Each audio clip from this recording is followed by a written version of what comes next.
మనకి మహాభారతంలో ఒక ముఖ్య సూక్ష్మ ఘట్టాలు ఉంటాయి. కొన్ని ధర్మం ఉంటుంది, కానీ సూక్ష్మ ధర్మాలని కొన్ని ఉంటాయి. అవి సూక్ష్మంగా ఆలోచించే వాళ్ళకి, ఏమిటి అని లోతుగా ఆలోచించే వాళ్ళకే తెలిసేటువంటిది. స్థూలంగా అర్థం కాదు. స్థూలంగా ధర్మం అర్థం అవుద్ది, ధర్మం కూడా కొంతమందికి అర్థం అవుతుంది, కొంతమందికి అర్థం కాదు. కానీ సూక్ష్మ ధర్మం అనే విషయాల్లో పోతే మనకి కొంతమందికి మాత్రమే దాని గురించి తెలిసిద్ది. దాన్ని కొంతమంది ఆచరించగలుగుతారు, ఆచరించిన వాళ్ళు మంచి ఫలితాలు పొందగలుగుతారు అనే ఘట్టాన్ని మనం తీసుకుంటే, కౌరవులు పాండవులు ఇద్దరికి యుద్ధం ప్రారంభమైంది. అటు కౌరవులు ఇటు పాండవులు నిలబడ్డారు. మొత్తం శంఖాలు కూడా పూరించారు. నిలబడ్డ తర్వాత ధర్మరాజు అప్పటికి దగ్గర దగ్గర వారి గురుమూర్తులందరినీ, అంటే ద్రోణాచార్యుడు, కృపాచార్యుడు, ఆ తర్వాత భీష్మాచార్యులు, వీళ్ళందరినీ చూడక 14 ఏళ్ళు అయింది. అందుకని ఒక్కసారి వాళ్ళందరినీ దర్శనం చేసుకున్నాడు. చేసుకున్న తర్వాత తాతగారు మెత్తుకొని పెంచి పెద్ద చేసిన వాడు, ద్రోణాచార్యుడు విద్య నేర్పినటువంటి వాడు, కృపాచార్యుడు ఎంతో ప్రేమగా ఎన్నో నీతులు చెప్పినటువంటి వారు, వీళ్ళందరికీ చూసేసరికి ఆయన హృదయం పులకరించింది. రెండవది, వాళ్ళు సముద్రంలో పెద్ద తిమింగళాలు లాంటి వారు. వాస్తవానికి వాళ్ళతో పోల్చుకుంటే పాండవులు, అర్జునుడు తప్ప మిగతా ఒక్కళ్ళు కూడా వాళ్ళకి ఎదురు నిలబడే అర్హత కూడా లేదు యుద్ధంలో. అట్లాంటి గొప్ప తిమింగళాలు అనమాట. అంటే భీష్మాచార్యులు, ద్రోణాచార్యులు వీళ్ళు ఒక్కొక్కళ్ళే యుద్ధం ముగించగలరు ఒక రోజులోనే, అంత సామర్థ్యం కలిగినటువంటి వాళ్ళు. వాళ్ళని చూసి ధర్మరాజుకి ఒక గురుభక్తి, వారి పట్ల ప్రేమ, లోపల కాస్త భయం ఇవన్నీ కలిగి రథం మీద ధనుసు, ఆ తూనిరాలు అవి మొత్తం అక్కడ పెట్టి రథం దిగి నడిచి వెళ్తా ఉన్నాడు. వాళ్ళ వైపుగా వెళ్తా ఉంటాయి పాండవులు వీళ్ళందరూ, ఏంది అన్నయ్య యుద్ధానికి నిలబడి, యుద్ధం జరిగే టైం కదా, ఈయనేంది నడిచి వెళ్తుండ అనుకొని వీళ్ళకి అర్థం కాల. సరే, అర్థం కాకపోయేసరికి తర్వాత కృష్ణ భగవానుడు చూసేసరికి కృష్ణుడికి అర్థమైంది, ఓహో ఈయనకి ధర్మరాజు అంటే పెద్దల పట్ల ఎప్పుడు గౌరవ భావం కలిగినటువంటి వాడు, కృతజ్ఞత కలిగినటువంటి వాడు, ఎప్పుడు అందరినీ ఆదరించేవాడు, ఆదర్శంగా తీసుకొని జీవించేవాడు, పెద్దల మాటను తూచే తప్పకుండా పాటించేవాడు, అలాంటి సత్యవ్రతం కలిగిన వాడు, ధర్మనిష్ట కలిగిన వాడు అని చెప్పి ఆయనకు అర్థమైంది.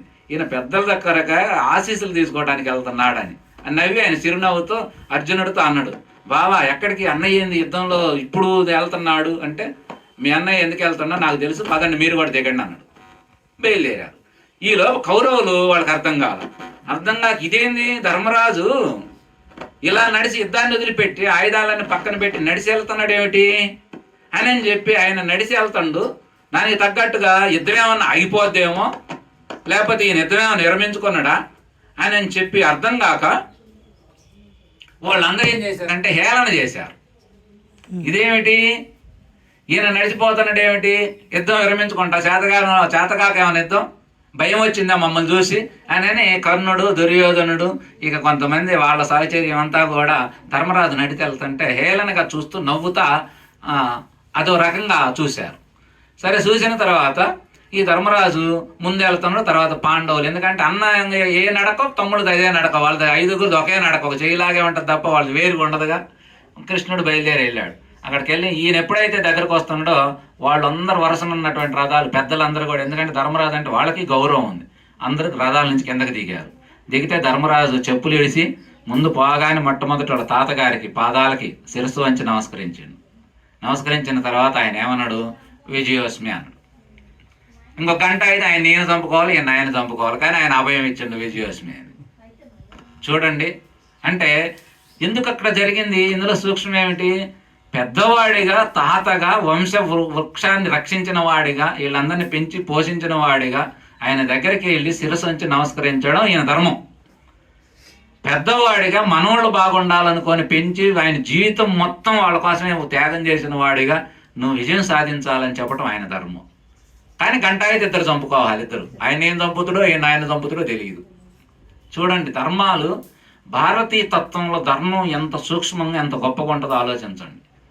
అన్న తర్వాత అనగా ఆయన ఏమన్నాడంటే, భీష్మాచార్యులు, మనవడా నేను నీ పక్షాన్ని యుద్ధం చేయటం అనే ఒక్క మాట తప్ప నువ్వేదైనా కోరుకో చేస్తాను అంటే, ఇప్పుడు నేను ఆల్రెడీ దుర్యోధనుడు మాట ఇచ్చా, ఈ పక్షంలో నిలబడ్డా, నీ పక్షం వారిని ఏడు సంహరించాల్సిందే, కానీ ఇప్పుడు నువ్వు నీ పక్షానికి రా తాత, నా పక్షానికి రమ్మని నువ్వు అడుగుతావేమో, అదైతే కుదరదు. కానీ నీకేం కావాలో చెప్పు చేస్తా అన్నాడు. ఈయనేమన్నాడంటే, సరే తాత నువ్వు అటే ఉండు, నా పక్షానికి ఏం రావద్దు, కానీ మాకు విజయం ఎలా సమకూర్చాలో ఒక మాట చెప్పు తాత అన్నాడు. ఆయన ఏమన్నాడు, నేను ఉండగా మీకు విజయం రాదు, మరి అదే కదా తాత అడుగుతుంది, ఎలా చేయాలో చెప్పు అన్నాడు. అంటే సందర్భం వచ్చినప్పుడు చెబుతా అన్నాడు. ఆ రోజు చెప్పల. ఆ తర్వాత 9 రోజులు యుద్ధం భీభత్సంగా జరిగింది. కొన్ని లక్షల మందిని భీష్మాచార్యుడు సంహారం చేశాడు. ఆయన దెబ్బకు మొత్తం అసలు 18 రోజుల్లో 9 రోజులు మెయిన్ వాళ్ళు ఒక్కళ్ళు కూడా సంహారం జరగల, అంత ఘోరంగా యుద్ధం జరిగిన. అప్పుడు ఆయన భీష్మాచార్యుని యుద్ధ ప్రభావానికి పాండవ సైన్యం అంతా చాలా అల్లకొల్లోలం అయిపోతా ఉంటే, అప్పుడు ధర్మరాజు తర్వాత ఆయన చెప్పిన మాట ఏమిటంటే, కృష్ణుడికి చెప్పాడు 9వ రోజు మన సైన్యం తట్టుకునేటట్లు లేదంటే, అప్పుడు ఆయన ఏమన్నాడంటే, ఇటు సంగతి కృష్ణ, నేను ఆ రోజు భీష్మాచార్యునికి నమస్కరిస్తే సందర్భం వచ్చినప్పుడు నీ విజయ రహస్యం చెబుతాను అన్నాడు. ఇంకా బావయ్య అన్నాడు. అట్టయితే ఆయన లేపుకొని పోయి అర్ధరాత్రి 9వ రోజు నైట్ భీష్మాచార్యుని దగ్గరికి పోయి, భీష్మాచార్యుని దగ్గరికి పోగానే ఆయన కూడా గూడారాల్లో ఉంటారు. యుద్ధ నీతులు ఎలా ఉంటాయి అంటే, ఉదయం సూర్యోదయం కాగానే మొదలవుద్ది, సూర్య అస్తమయం కాగానే యుద్ధం ఎక్కడిదక్కడ ఆపేస్తారు. ఆపేసిన తర్వాత మళ్ళీ శత్రువులంతా కలుసుకొని మాట్లాడుకోవచ్చు, పలకరించుకోవచ్చు, యుద్ధలు మాట్లాడుకోవచ్చు, ఇవన్నీ మళ్ళీ చర్చించవచ్చు. అంత గొప్పగా ఉంటుంది యుద్ధం, భారత యుద్ధం అనేది. ఆ తర్వాత ఈయన పోగానే మనవాళ్ళని దగ్గరికి తీసుకున్నాడు, అందరిని కౌగిలించుకున్నాడు.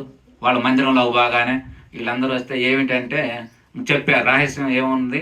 పోగానే ఏమిటయ్యా అంటే, ఏం లేదు తాత, మేమైతే తట్టుకోలేకపోతున్నాం నీ యొక్క ప్రభావానికి, కానీ మాకు ఎట్లా విజయం సమకూరిద్దో చెప్పమన్నాడు.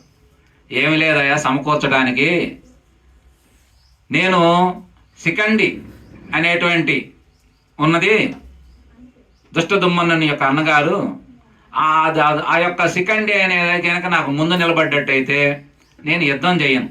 ఎందుకంటే స్త్రీ కాబట్టి పురుషుడిగా మారిన, పురుషుడిగా పుట్టి స్త్రీగా మారిన వారితో నేను యుద్ధం చేయను.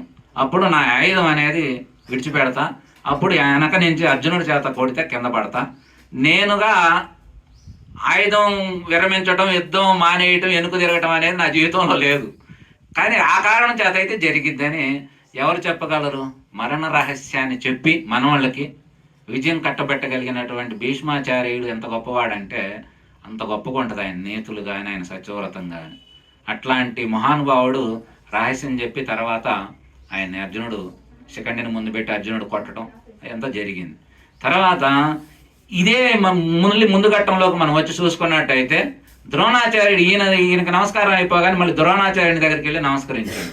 ద్రోణాచార్యుని దగ్గరికి వెళ్ళి నమస్కరించగానే ఆయన ఏమన్నాడు, నీకు విజయం సమకూరుగా. కానీ ఆయన కూడా, ఎందుకంటే గురువు కాబట్టి గురు ధర్మం ప్రకారం, ఇప్పుడు అమ్మని నేను మీ ఇద్దరం అరుచుకుంటాం అనుకో, మళ్ళీ పోయిన కాళ్ళకి దండం పెట్టగానే నువ్వు బాగా వద్దిల్లు నాయననే చెప్పాలి, అది ధర్మం, అంతేనా? అట్లా ఆ రకంగా చెప్పేసరికి ఆమె విజయం సమకూరాలంటే అది ఎట్లా కుదిరిద్ది గురువర్యా అంటే, నేనుండగా మీకు యుద్ధం, ఎందుకంటే వాళ్ళు ఒక్కడు ఉన్నా కూడా మీకు విజయం రాదు, అదే కదా మరి మేము అడుగుతుంది, ఆ రహస్యం ఏమిటి చెప్పమన్నాడు. చెప్పమంటే, నేను ఏదైనా వినకూడనటువంటిది, అంటే ఒక సడన్గా ఏదైనా కుటుంబం విషయంలో ఏదైనా జరిగిందనుకోండి, ఇలా సడన్గా జరిగింది అనగానే నేను వెంటనే నా ధనుర్విద్యను అనే ధనుసుని నేను వదిలేస్తా, అప్పుడు దాని ప్రభావం చేత మీరు చేయాల్సిందే, నా చేతిలో ధనుసు ఉన్నంతసేపు మీకు విజయం అనేది జరిగే పని కాదు అన్నాడు ఆయన. అది గుర్తుపెట్టుకున్నారు. అందుకే మనకి 14వ రోజు ద్రోణాచార్యుని యొక్క విద్య దెబ్బకి, ఆయన ప్రదర్శనకి మొత్తం సగం సైన్యం మొత్తం పోయింది ఆ రోజే. అంత గొప్పవాడు అనమాట ఆచార్యుడు. ఆయన విద్యలో ఆచార్యత్వాన్ని పొందినటువంటి వాడు ఆయన. అప్పుడు కృష్ణుడికి పక్క నుండి ధర్మరాజు వణికిపోతున్నాడు, తట్టుకోలేక వణికిపోతుంటే అప్పుడు కృష్ణుడు వచ్చి, అయ్యా ఏదైనా సరే మీరు విజయం సాధించాలంటే విజయకాంక్షతో యుద్ధం చేయాలి, ధర్మకాంక్షతో యుద్ధం చేస్తే మీరు గెలవలేరని చెప్పిండు. చాలా విచిత్రంగా ఉంటుంది. ఇదేమిటి, దేవుడు కదా కృష్ణుడు, ఆయన అబద్ధం ఆడమన్నట్టుగా, పక్కదారిని అధర్మంగా పోయి యుద్ధం చేయమన్నట్టుగా, విజయం కోసం చేయడం అంటే అధర్మ మార్గంలో ప్రయాణం చేయడమే కదా, చేయమన్నట్టుగా ఆయనే సలహాలు ఇస్తాడు. ఇది ఎక్కడ రహస్యం అనుకున్నాం మనం. అంటే ఆయన చెప్పేది ఏమిటంటే, చాలా కృష్ణ నీతి అనేది అంత గొప్పగా ఉంటుంది. ఆ తర్వాత వెళ్దాం. అలా మీకు విజయం కావాలంటే విజయకాంక్షతో యుద్ధం చేయాలి, కానీ మీరు ధర్మంతో యుద్ధం చేస్తానంటే జరగదు, మీరు గెలవలేరని చెప్పాడు. మరి దీనికి ఏం చేయాలంటే అప్పుడు ధర్మరాజు చెప్పిండు, నాకయ్య ద్రోణాచార్యుడు మొదటి రోజు ఇలా చెప్పాడని. అవునా, అట్టయితే అన్నాడు. ఈలోపు అశ్వత్థామ అనేటువంటి ఏనుగుని భీముడు సంహారం చేయటం, ఆ తర్వాత ఆ అశ్వత్థామని ఏనుగు చచ్చిపోయిందంటే అశ్వత్థామ అతహ కుంజర అనే మాటని కృష్ణ భగవానుడు ద్రోణాచార్య ధర్మరాజు చేత చెప్పించడం జరిగింది. ధర్మరాజు నేను చెప్పనన్నాడు, ఎందుకంటే ఆయనకు అబద్ధం ఆడటం ఇష్టం ఉండదు. అబద్ధం ఆడకపోతే నీకు ఈ విజయం రాదని చెప్పడం వల్ల ఆయన చెప్పినటువంటి ఆ మెలకువలు, ఆ మాటలు అవన్నీ ఆయన చెప్పటం, ఆ తర్వాత కొడుకు చనిపోయినాడని ఆయన ప్రేమించడం, ఆ భ్రమలో ఈయన ఆయుధాలు వదిలిపెట్టడం, దుష్ట దుమ్మనుడు వచ్చి ఆయన తల శిరస్సు ఖండించడం, ఇవన్నీ జరిగినాయి. తర్వాత ఇది అయిపోయింది. కృపాచార్యునికి నమస్కారం పెట్టాడు ధర్మరాజు. పెట్టిన తర్వాత ఆయన ఏమన్నాడంటే, ఆయన కూడా ఇదేలాగా ఆశీర్వదించిండు. ధర్మరాజా, చాలా తెలియకల్లవాడి, చాలా గొప్పవాడివయ్యా, నువ్వు వచ్చి మా పెద్దలందరూ మనసును గెలుచుకుంటున్నావు, మాకు ఆశీర్వదించబట్టే నువ్వు విజయంగా కావాలని మనసులో మేము కోరుకుంటున్నాం. బయటికి ఏదో నీకు ఎదురు నిలబడ్డం, కానీ లోనంతా మా మనసు నీ విజయం కోసమే పరితాపన చెందుతున్నది. కానీ నువ్వు మా మనసు గెలుచుకున్నావు. నువ్వు నిజంగా మా దగ్గరికి వచ్చి నమస్కరించకపోతే, పెద్దల పట్ల తిరస్కార భావన ఉందని మాకు అనిపిస్తే, మేము నువ్వు అపజయం పొందాలని మనసులో ఖచ్చితంగా అనుకునేవాళ్ళమే. అందుకనే మన సాంప్రదాయంలో పెద్దలకి నమస్కరించడం అనేది నేర్పారు. తల్లి తండ్రి, అవ్వ తాతలు, ఇంకా పెద్దవాళ్ళు ముత్తాతలు ఉన్నా, ఇట్లాంటి గురువర్యులు ఉన్నా ఏమవుద్ది పాదాలకు నమస్కారం పెడితే అంటే, నువ్వు విట్టాయన పెట్టవచ్చు, కానీ నువ్వు పాదాలకు నమస్కారం పెడితే వాళ్ళ హృదయం పొర్లి వారి మనసంతా నీ మీద పెడతారు. పెట్టయ్యా బాగుండాలి బాగుండాలి బాగుండాలని కోరుకుంటారు. ఎప్పుడైతే నువ్వు హృదయ తపనతో ఆ బాగుండాలని కోరుకుంటావో అది ఖచ్చితంగా నీకు బాగుంటుంది. ఎందుకంటే వాళ్ళ శక్తి నీకు కొంత పాస్ అయింది. అందుకనే పెద్దవాళ్ళ మనసును మనం గెలుచుకోవాలి. అందుకే ఎక్కువ గురు సాంప్రదాయంలో అలవాటు చేసేది ఏమిటంటే, గురువుకి సాష్టాంగ దండాలు పెడతాం, వాళ్ళకి పూర్తిగా శరణాగతుడు కావటం. నువ్వు ఏం చెప్పినా నేను వింటానికి సిద్ధంగా ఉన్నా అని మనం ఎప్పుడైతే నీకు మొత్తం తెలుసు, నీవు అందరు శ్రేయస్సు కోరుకునేవాడి, నువ్వు సర్వజ్ఞుడి అని గురువుని కీర్తిస్తూ ఉంటే, ఆ కీర్తనకే గురువు మనసు పొరలి, అందుకని గురువుని ఎప్పుడు అంటిపెట్టుకొని ఉండమని చెప్తారు. అంటే ఎప్పుడు ఎలాంటి ముఖ్యమైనటువంటి విషయాలు బయటికి వెల్లడవుతాయో కూడా ఎవరు గుర్తించలేం. ఈ ప్రవచనం ఇవాళ ఇక్కడ చదువుతాం, ఇదే ప్రవచనం మళ్ళీ చదువుతాం అంటే చెప్పలేం. అలా నీలో నుంచి జాలు వారుతూ ఉంటాయి. ఇలా వచ్చేటువంటి ఎన్నో ఉంటాయని చెప్పి పెద్దలకి నమస్కారం పెట్టిస్తే, ఈ ముగ్గురికి నమస్కారం పెట్టడం వల్ల ధర్మరాజుకు విజయం వచ్చిందమ్మా. ఆ యొక్క నమస్కారాలు పెద్దల పట్ల ఉన్నటువంటి ఆ గౌరవ సూచికలు అనేది ఇది చాలా సూక్ష్మం. మరి ఇది దుర్యోధనుడు చేయగలడా? చేయలేడు. ఎంతోమంది ఋషులు వచ్చి చెప్పారు, యుద్ధం వద్దు సంధి చేసుకో, యుద్ధం వద్దు సంధి చేసుకో. ఎనలా ఎందుకని పెద్దల మాట ఎనకపోగా తిరస్కరించి, మళ్ళీ పెద్దల్ని ఏళ్ళని చేసి చులకనగా చూసి లాస్ట్కి ఏం పొందిను? మరణించను. నీతో పాటు 21 లక్షల మంది మరణానికి కారకుడు అయినవు. వంశం మొత్తం దెబ్బతిన్నది. స్త్రీమూర్తులంతా వితంతువులయ్యారు. ఆ ఘోష చెవటానికి వీలు కానంత జరిగింది. ఏం సాధించను నువ్వు? అందుకనే పెద్దల పట్ల, అందుకే కౌరవులు పాండవులు ఇద్దరు అన్నదమ్ముల పిల్లలే, కానీ ఈరోజు వాళ్ళు దుర్మార్గులుగా రాక్షసులుగా తయారైనారని లోకం కీర్తిస్తుంది. వీళ్ళు గొప్పవాళ్ళు, ధర్మమూర్తులు. అందుకే కృష్ణుడు ఇలా పక్షాన ఉండటానికి కారణం ఏమిటంటే, వీళ్ళైనా వాళ్ళైనా కృష్ణుడికి భౌతికంగా బంధాల ప్రకారం అందరూ ఒకటే, అందరూ బంధువులే. కానీ వీళ్ళు పక్షాన ధర్మం ఉన్నది. ధర్మం ఎక్కడుంటే కృష్ణుడు అక్కడ ఉంటాడు. కృష్ణార్జునులు ఎక్కడుంటారో విజయం అక్కడ ఉంటుంది, కీర్తి అక్కడ ఉంటుంది, ఆనందం అక్కడ ఉంటుంది, శాంతి స్థాపన అక్కడ ఉంటుంది. అందుకే మనం కృష్ణార్జునుల్ని, పాండవుల్ని మనం ఆదర్శంగా తీసుకుంటాం, వారి అడుగుజాడల్లో నడవటానికి పూనుకుంటాం. ఇవన్నీ జరుగుతూ ఉంటాయి. అలా జరిగేది.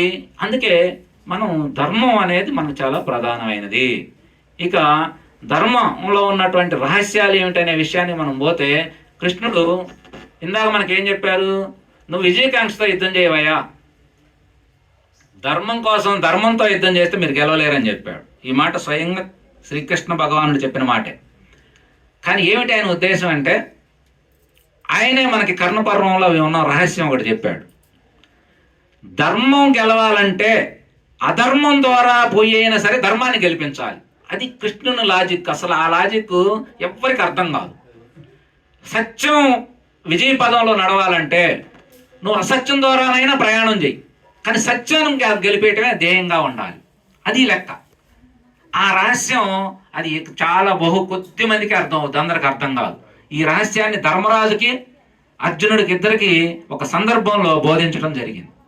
అందుకనే కృష్ణ భగవానుని నడవడిక అంతా మనకు భౌతిక నడవడిక చూస్తే ఏదో అబద్ధాలు ఆడుతున్నట్టు, మాయ చేస్తున్నట్టు, ఆడాడు దొంగతనాలు చేస్తున్నట్టు, లేకపోతే ఏదో కలహాలు పెడుతున్నట్లు, లేక కలహాలు తీరుస్తున్నట్లు ఇవన్నీ కనపడతా ఉంటాయి. ఏమిటి ఆయన ఉద్దేశం అంటే, రాముడు ధర్మమూర్తి అంటే ఒక ఫలానాగా ఒక పాత్రగా ఎలా ఉండాలో అలాగే ఉంటాడు ఆయన. ఆయన పెస్కుడు అనేది ఉండదు ఆయనలో. కానీ ఈయన పూర్తిగా జ్ఞానమూర్తి అవతారం. అంటే ఒక రకంగా చెబితే ఆయన దేవుడు అవతారం అయితే ఈయన దైవ అవతారం. దైవం అంటే ఏంటి? సృష్టి మొత్తం ఆధారం అయి ఉన్నది, అన్నీ తానుగా ఆడుతుంది కాబట్టి ఈయన కూడా అందుకే అన్నింటిలో ఉన్నట్టుగా ఉంటాడు, లేనట్లుగా ఉంటాడు. లేడా అంటే ఉన్నట్టుగా కనపడతాడు, కానీ అన్నీ చేస్తున్నట్టుగా ఉంటాడు. ఏది నేను అంటలేదు, నాకేం సంబంధం లేదంటాడు. అది కృష్ణుని యొక్క పూర్ణ జ్ఞానం. అందుకనే ఆయన అధర్మాన్ని అనసాలంటే అధర్మం ద్వారానే ధర్మాన్ని గెలిపించాలి. అసత్యం అనే దానిని నిలబెట్టాలంటే, శాంతి స్థాపన జరగాలంటే అశాంతి. 21 లక్షల మంది సంహారం అంటే అశాంతేగా, కానీ అశాంతి ద్వారానే శాంతి స్థాపన చేసిండు. ఆ యొక్క అశాంతి వల్లే భగవద్గీత ఉద్భవించింది. భగవద్గీత ద్వారా లోకం మొత్తం ఆ రోజు జరిగింది 20 లక్షల మంది అయితే ఈ రోజు కొన్ని కోట్ల మంది హృదయాలను శాంతింపజేస్తా ఉన్నది. అలా శాంతింపజేసేటువంటి భగవద్గీత కూడా మనకు అశాంతిలోంచి ఉద్భవించిందే, అసమానతల్లోంచి ఉద్భవించిందే. కానీ అది శాంతి మార్గం అయ్యింది, శాంతి స్థాపన అయ్యింది, కొన్ని కోట్ల మందిని బంధ విముక్తులు చేస్తా ఉన్నది. అలాంటి యొక్క సూక్ష్మ రహస్యాలు ఇవన్నీ మనం తెలుసుకోవాలంటే మనకి భారతం అలాంటి నీతులు మనకి ఎన్నో బోధిస్తూ ఉన్నది. అందులో మనం చాలా రహస్యాలు ఇవన్నీ మనం తెలుసుకొని జీవించగలిగితే జీవితం అద్భుతంగా ఉంటుంది.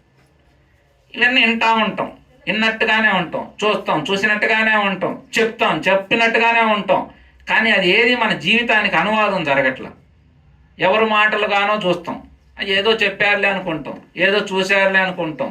కానీ ఆ మాటల్ని మన జీవితంగా మార్చుకోగలిగితే, ఆ చెప్పే ప్రతి మాట, కృష్ణ భగవానుడు చెప్పే ప్రతి మాట ఆయన జీవితం అయ్యే ఉన్నది. జీవితం కాకుండా, ఆయన అనుభవంలోకి రాకుండా, ఆయన ఆచరించకుండా ఏది చెప్పింది కాదు. ఆయన ఏం చెప్పారో అది చేశారు, ఏం చేశారో అదే చెప్పారు. అందుకే లోకానికి భూమి ఆకాశం పంచభూతాలు ఉండన్నారు. అంటే మన మహాత్ములు చెప్పే మాట ఏంటంటే కలియుగం ఉండన్నారు. 43,20,000 సంవత్సరాలు కలియుగం ఉంటుందని మన వాళ్ళు ఒక లెక్క. అన్నాళ్ళు ఈ కృష్ణ భగవానుడి ముఖపద్మం నుంచి జాలువారినటువంటి ఏ బోధ అయితే ఉన్నదో ఆ బోధ లోకములందరినీ అలరింపజేసి ఆనందింపజేస్తూనే ఉంటుంది అని చెప్పి మనకి మహాత్ముల ద్వారా అందినటువంటి ఆ యొక్క భారతం యొక్క సందేశం అట్లా. ఇవన్నీ ఎన్ని ఘట్టాలో ఉంటాయి, ఎన్ని కథలో, ఎన్ని నీతులో, అందులో లేవు. ప్రపంచం అంతా అందులో కనపడతా ఉంటుంది. ఆ నీతులన్నీ మన జీవితానికి చాలా ఉపయోగపడతాయి. అందుకాటి ఆ విధానంలో మనం కొనసాగాలంటే ఇవన్నీ సత్సంగాలు ఇవన్నీ జరిగితేనే. ఎందుకంటే మనం మొదట్లోనే చెప్పుకున్నాం, సంకల్పం. మనం కూర్చున్నటువంటి వేదిక మనల్ని మాట్లాడిస్తూ ఉంటుంది. ఇక్కడ మనందరూ ఎవరు వచ్చినా ఆ కట్టు బొట్టు ఆ సంస్కారంతో కూర్చుంటాం, శ్రద్ధగా విన్న దాని గురించి ఆలోచించిన తర్వాత ఎంతో కొంత మనం చేయకపోతే ఎట్లా? 4 సార్లు ఇంట్లో తినిపోతాం. మనకు అనిపిస్తుంది, అయ్యో పాపం సైదీ గారు మనలాంటి మామూలు మనిషి అయినా మంచి ఉదార స్వభావంతో పాపం మా తల్లి వండి పెడుతుంది, ఆయన మరి తీసుకొచ్చి ఏదో పెడతా ఉన్నారు, మనం కూడా ఎంతో కొంత సాయం చేస్తే మంచిదే, ఏదో ఒక నెల మనం కూడా పెట్టుకున్నాలి, మనకు మాత్రం ఏం పోయింది అనేటువంటి భావన మనకు కలిగిద్ది. అదే నువ్వు ఇక్కడికి రావు, నువ్వు చూడవు, తినవు, చెయ్యవు, నీకు అర్థం కాదు.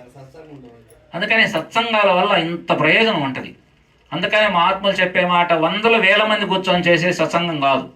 1000 మంది మనం చెప్పాం, అక్కడ ప్రవచనం 400 మంది కూర్చున్నారు, అది ప్రవచనం. అంటే ప్రజలందరిని ఉద్దేశించి మన శాస్త్రాలు, మన సంస్కృతి, సాంప్రదాయాలు, వాటికి సంబంధించినటువంటి ధర్మాల గురించి చెప్పేదంతా ప్రవచనం అయింది. ధర్మ సూక్ష్మాలు, రహస్యాలు ఈ చెప్పేవన్నీ ఈ సత్సంగంలో భాగంగా హృదయాలను కదిలించి 10 మందే ఉంటాం, 50 మంది 50 మందికి పైన 100 మంది లోపే ఉండాలి. సత్సంగాలు ఎక్కువ ఉండకూడదు. ఎక్కువ ఉన్నా కూడా అది సత్సంగంగా కాదు, మళ్ళీ వేరే రకంగా రూపుదిద్దుకుంటుంది. అందుకని 50 మంది కూర్చుంటే అందులో 10 మంది శ్రద్ధగా వింటే, నలుగురు దాని గురించి ఆలోచిస్తే, ఇద్దరు ఆచరణకు పూనుకుంటే చాలు. వచ్చిన జన్మ మనం ఇక్కడికి వచ్చినందుకు మన ఈ రోజుకి ఈ జన్మ సార్థకమైనట్టే. అట్లా జీవించాలి, అట్లా తరించాలి. అలా మన మహాత్ముల యొక్క ఏ సూచన మనకి, ఎందుకంటే ప్రపంచంలో ఎక్కడా లేనటువంటి ఆత్మ విద్యని, దీన్నే బ్రహ్మ విద్య అంటారు, పరవిద్య. ఈ యొక్క బ్రహ్మానంద స్వరూపమైనటువంటి విద్యని మన భారతీయ ఋషులు మనకు కనిపెట్టి మనకు అందించారు. ఇది ఇప్పుడు మన వాళ్ళు నడుచుకునేదంతా బ్రహ్మంగారి పరంపర అంటారు. ఈ కనిపిశెట్టి నాయేంద్ర నాయన గారు వారి పరంపర అంతా. మా స్వామి గారు నడుచుకునే విధానం అంతా కృష్ణతత్వం, కృష్ణ పరంపర. ఆయన ఏమి రాసినా కూడా ఓం శ్రీ కృష్ణాయ నమః అని రాసుకొని తర్వాత మొత్తం రాసుకుంటే కిందకు వస్తాడు. ఆయన తత్వం అది, ఆయన తీసుకున్న లైన్ అది. వీళ్ళు బ్రహ్మంగారి తత్వం తీసుకున్నారు. ఏది తక్కువ కాదు, ఎంత గొప్ప ఆదర్శంగా ఉంటుంది దేనికదే. అట్లాంటి బ్రహ్మంగారు ఆయన మొత్తం పరిశోధన చేసి, ఆ పరిశోధనలో నుంచి మానవుడు ఎట్లా ఉద్ధరించబడాలో, రాజయోగం ద్వారా ఎట్లా ఉద్ధరించబడాలో. అంతకుముందు మనకి ఏమిటి ఆధ్యాత్మిక విద్య అంటే, కొంత ఏదో సన్యాసం పుచ్చుకున్నట్టుగా, ఏదో అడవుల్లో పోయి సాధన చేసుకున్నట్టుగా, ఏదో ఆశ్రమాల్లో మఠాల్లో మందిరాల్లో ఉన్న వాళ్ళకు మాత్రమే ఏదో ఆత్మ విద్య వాళ్ళు సొంతమైనట్టు ఉండేది. కానీ తర్వాత కొంతమంది మహాత్ములు అందరూ వచ్చి, బ్రహ్మంగారు ఇట్లాంటి వాళ్ళు అందరూ వచ్చిన తర్వాత, ఆ విద్యను కాదయ్యా, నువ్వు గృహస్థుడిగా ఉండొచ్చు, భార్య పిల్లలతో నువ్వు చక్కగా జీవించవచ్చు, కానీ నీ పూజకి, నీ యొక్క ఆధ్యాత్మిక జీవితానికి, సాధనలకి, నువ్వు ఆనందపడటానికి, లోకంలో కీర్తించబడటానికి, నీ జన్మని సార్థకం చేసుకోవడానికి ఎలాంటి ఆటంకం లేదు అని చెప్పడానికి ఇది నా జీవితమే నిదర్శనం. నాకు భార్య ఉంది, 4 సంతానం ఉన్నారు, నేను కులవృత్తి కూడా పనిచేస్తున్నా. అయినా నేను బ్రహ్మ జ్ఞానాన్ని పొందా, బ్రహ్మ విద్య ద్వారా. ఆ జ్ఞానం ద్వారా ప్రజలకు ఏది మంచో ఏది చెడో స్పష్టంగా ఎవరించి చెప్పగలుగుతున్నా. మరీ కష్టం అనిపిస్తే దేనికి వీటన్నిటికి అతీతంగా వెళ్ళిపోయి అక్కడ ఉంటా నేను. అంతా భగవత్మయంగా కనపడింది. ఆడున్నప్పుడు నాకు ఏ దుఃఖం లేదు, ఏ బాధలు లేవని చెప్పి అట్లాంటి బ్రహ్మ జ్ఞానాన్ని పొంది, బ్రహ్మానందాన్ని అనుభవించి, అన్నింటికి ధర్మం ద్వారా లోకానికి ఆదర్శాన్ని చూపించిండు. మోక్ష జ్ఞానం ద్వారా అన్ని బంధాలకు విముక్తుడయ్యి, ఆయన బంధరహితుడయ్యి, చక్కగా ఏమీ సంబంధం లేనటువంటి సమాధి స్థితిలో ఆయన జీవితాన్ని పూర్ణంగా ఇప్పటికీ నిశ్చల స్థితిలో ఆయన చిన్మయానంద స్వరూపంగా ఉన్నాడు. అందుకని ఆ ఆనందం ఇది మన భారతీయులకే ఒక అదృష్టమైనటువంటి వరం. దీన్ని ఉపయోగపెట్టుకోవాలి. జీవితం ఒక విధం వచ్చిందంటే వచ్చును, ఏదో జీవించను, ఏదో అయిపోయింది అనుకుంటే అయ్యేది కాదు. మానవ జన్మ చాలా చిన్న జన్మ. ఈ చిన్న జన్మని మీరు దుర్వినియోగం చేసుకోకుండా శ్రద్ధగా తెలుసుకోండి. మీకు జ్ఞానం అబ్బల, భక్తి చెయ్యండి, భక్తిలో శ్రద్ధ పెట్టండి. లేదు భక్తి కూడా బాగా మనసు నిలవట్ల, సత్కర్మలు చేయండి. భగవద్గీత చెబుతుంది, సత్కర్మ, భగవద్భక్తి, ఆత్మజ్ఞానం, ఈ 3 పొందాలి. అందుకని ఈ 3 పొందాలంటే, అందుకని నీ జ్ఞానం అర్థం కాదు, భక్తిలోకి రా, భక్తి అర్థం కాదు, సత్కర్మల్లోకి రా. ఏమిటి సత్కర్మలు? ఇదిగో సైదీ గారు కార్యక్రమం చేస్తాడు, కాసేపు వచ్చి ఆయనకి ఏదైనా సాయం చేయండి. లేదా మీకు 4,000 పింఛన్ వస్తుంది, ఒక 1,000 రూపాయలు నెలకు ఆయన సాయం చేయండి. 10 ఇప్పుడు 50 మందికి పెట్టే భోజనం వచ్చే నెల నుంచి 100 మందికి పెట్టవచ్చు. కర్మే అది. ఇలా దానం చేయడం తెలుసు కదా.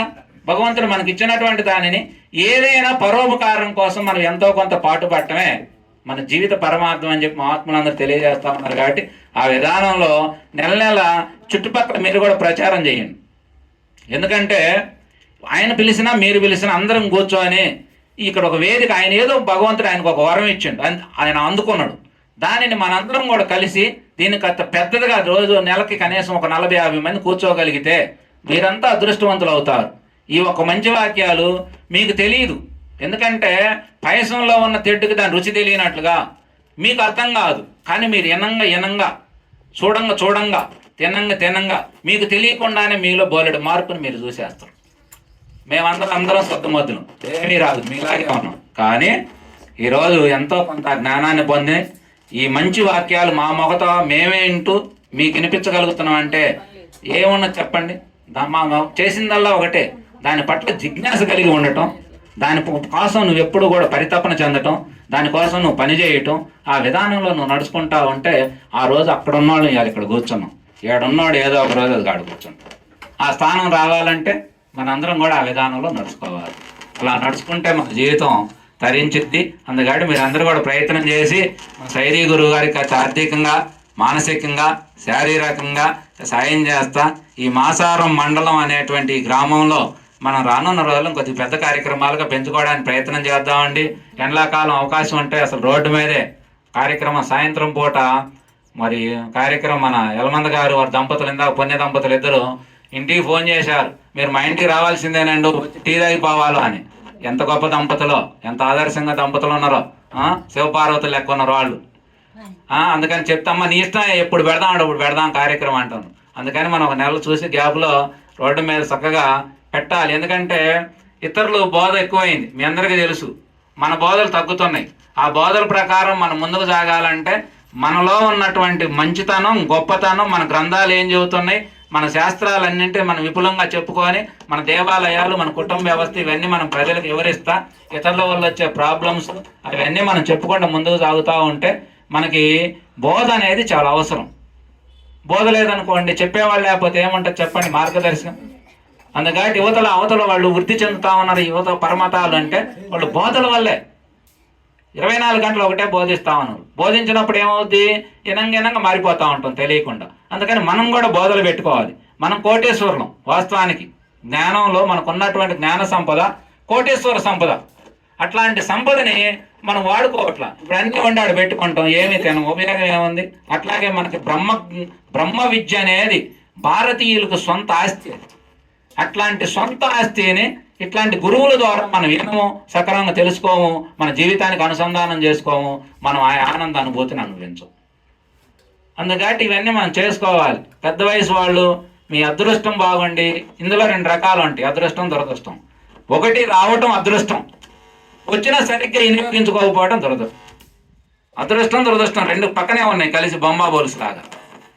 మనకి చాలా అదృష్టం. ఇప్పుడు ఎంతోమంది అంటారు కానీ దీన్ని పట్టుకున్నా కూడా దాన్ని సరిగ్గా వినియోగించుకోం, అది దురదృష్టంగా మారింది. అందుకని అందరూ దురదృష్టవంతులు కాకుండా అందరూ అదృష్టవంతులుగా మారాలి.